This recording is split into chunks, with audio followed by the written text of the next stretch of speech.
sama kontak-kontak kalian, sama teman kalian, kan seperti itu sih. Oke lah kalian ganti nomor, oke kalian ganti nomor, mematikan nomor, oke, tapi teman kalian yang jadi ancaman seperti itu. Jadi kalian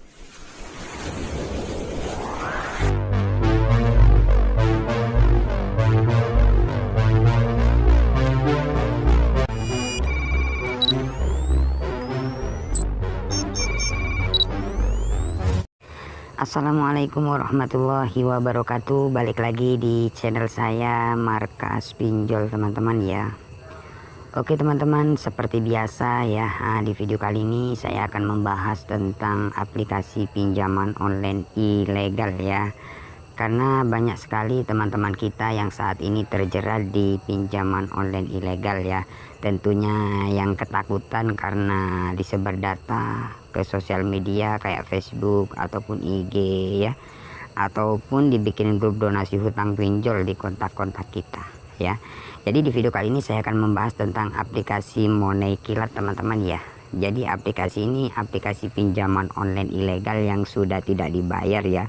Sekitar ada 6 kalau nggak salah ya, kurang lebih 6 aplikasi di dalamnya.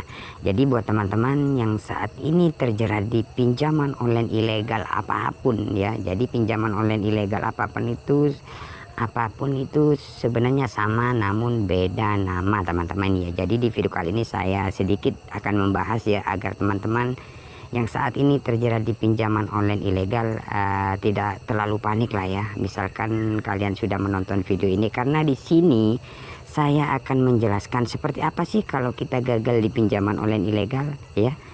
Jadi tonton terus, jangan di skip ya, agar kalian tidak gagal paham teman-teman ya.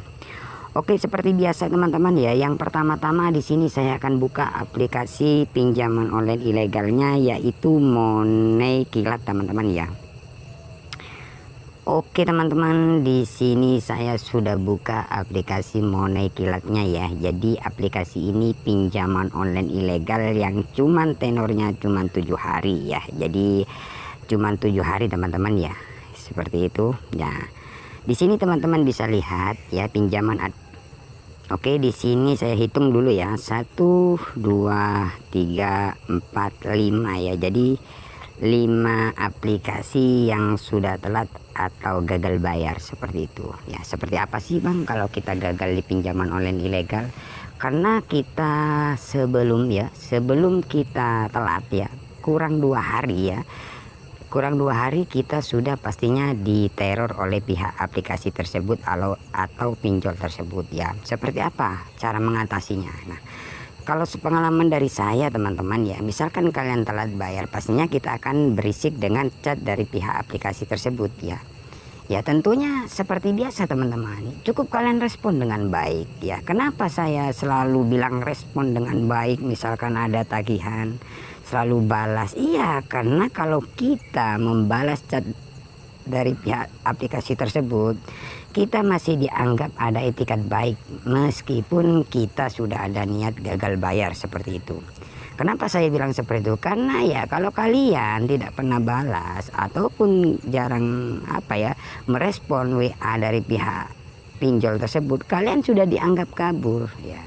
Nah, misalkan kalian sudah dianggap kabur oleh pihak aplikasi tersebut, otomatis data kalian akan tidak langsung tanya, langsung sebar-sebar. Itu kalau pinjaman online ilegal ya, tanpa basa-basi seperti itu. Karena pengalaman dari teman-teman yang sering disebar ke sosial media ya, kayak Facebook ya, ataupun dibikin grup ya, atau foto-foto kita diedit kayak gitu, seperti itu. Makanya saya sering bilang, misalkan kalian telat bayar di aplikasi pinjaman online ilegal, kalian harus berani merespon. Jadi intinya kalau kita telat di pinjaman online ilegal ini, kita harus lebih berani, bukan kita takut teman-teman.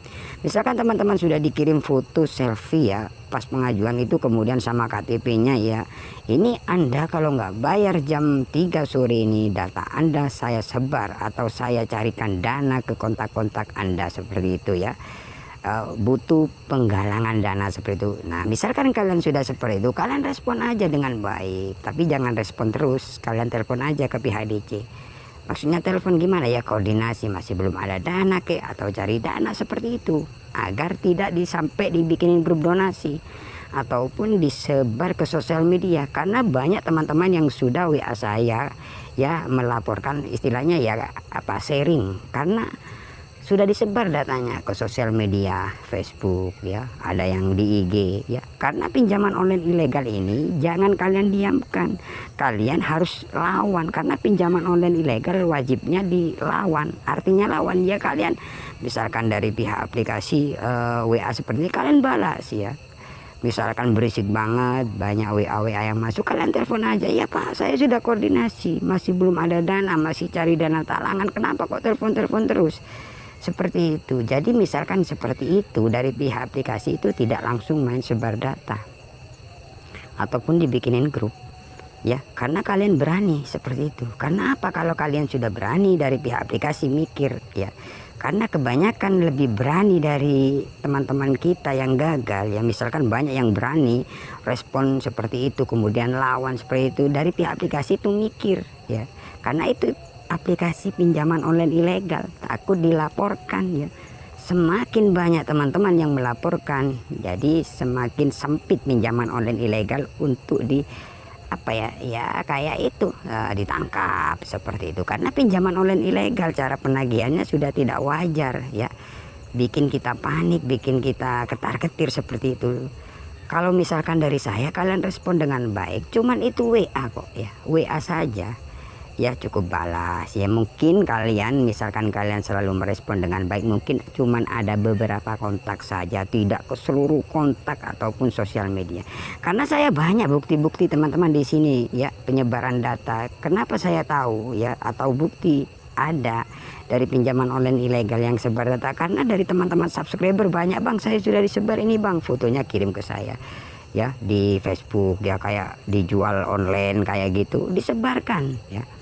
Karena saya tanyakan dia, Bang saya nggak pernah respon Bang, malah saya mau mengganti nomor karena takut saya Bang. Nah itu kan, jadi misalkan teman-teman gagal di pinjaman online ilegal, kalian tidak usah membuang nomor. Kalau kalian membuang nomor, kalian akan parah. Parahnya apa? Kontak-kontak kalian akan dihubungi. Jadi kalian yang bebas dari teror, jadi kontak-kontak kalian akan dihubungi terus menerus ya. Jadi kasihan kontak-kontak kalian, karena nggak ikut pinjam, kontak-kontak kalian yang ya mendapatkan teror seperti itu. Akhirnya kan kita tidak nyaman teman-teman seperti itu. Bahkan ada teman-teman yang melaporkan sama teman sendiri, bagaimana ini benar nggak kamu punya pinjaman, karena nomornya ini nomor saya dibuat jaminan ya sama situ. Kan seperti itu cara penagihan dari pinjaman online ilegal, mengadu domba. Sebenarnya kontak-kontak teman kita kan tidak kita cantumkan ya. Kemudian dari pihak pinjaman online ilegal biasanya menfitnah ya, nomor Anda ini buat jaminan hutang si ini, seperti itu. Nah kalau kalian tidak koordinasi seperti itu, kan kalian bisa bertengkar sama kontak-kontak kalian, sama teman kalian, kan seperti itu sih. Oke lah kalian ganti nomor, oke kalian ganti nomor, mematikan nomor, oke, tapi teman kalian yang jadi ancaman seperti itu. Jadi kalian respon dengan baik, meskipun kalian niat gagal bayar, respon dengan baik ya, koordinasi ya Pak, masih cari dana ya. Jadi yang gagal bayar di pinjaman online ilegal ini bukan kalian saja, banyak teman-teman. Karena kenapa saya tahu, karena banyak sekali teman-teman kita yang sharing, yang sudah disebar datanya ke sosial media, Facebook, atau dibikinin grup. Saya tahu karena banyak setiap hari yang sharing tentang gagal bayar pinjaman online ilegal ini. Banyak sekali yang sharing, yang sudah dikirim fotonya ke saya, Bang data saya sudah disebar ke Facebook, Bang data saya sudah disebar ke kontak kita, seperti itu. Jadi intinya kalau kalian telat bayar di pinjaman online ilegal, telat ataupun masih belum telat dapat ancaman sebar data, kalian lawan, respon aja ya. Gak usah takut ya. Misalkan kalian ketakutan, itu bisa terjadi, akan disebar ke sosial media ataupun dibikin grup seperti itu. Karena ini pinjaman online ilegal ini ada 6, tapi nyatanya sampai sekarang aman kok. Maksudnya aman ya, tidak ada penyebaran ke sosial media ataupun dibikin grup, tidak sampai. Mungkin ya ada beberapa kontak saja, tidak ke seluruh teman-teman, seperti itu ya. Jadi buat teman-teman, misalkan kalian telat bayar di pinjaman online ilegal, gak usah takut, gak usah panik, kalian respon dengan baik, lawan aja. Misalkan ada ancaman mau sebar data seperti itu ya, Oke teman-teman, kiranya cukup sampai di sini saja ya. Jika kurang jelas kalian bisa komen di kolom komentar atau kalian langsung chat kami ya. Karena kalau komentar biasanya kebanyakan saya jarang merespon ya, karena tidak terlalu detail ya. Kenapa alasannya? Karena kebanyakan teman-teman yang komen itu. Jadi saya iyakan atau oke, aman, seperti itu aja ya. Jadi buat kalian misalkan kalian kurang paham, kalian langsung WA saya seperti itu ya. Oke, kiranya cukup sampai di sini saja untuk video kali ini. Jangan lupa like, komen, dan subscribe channel ini. Saya akhiri. Assalamualaikum warahmatullahi wabarakatuh.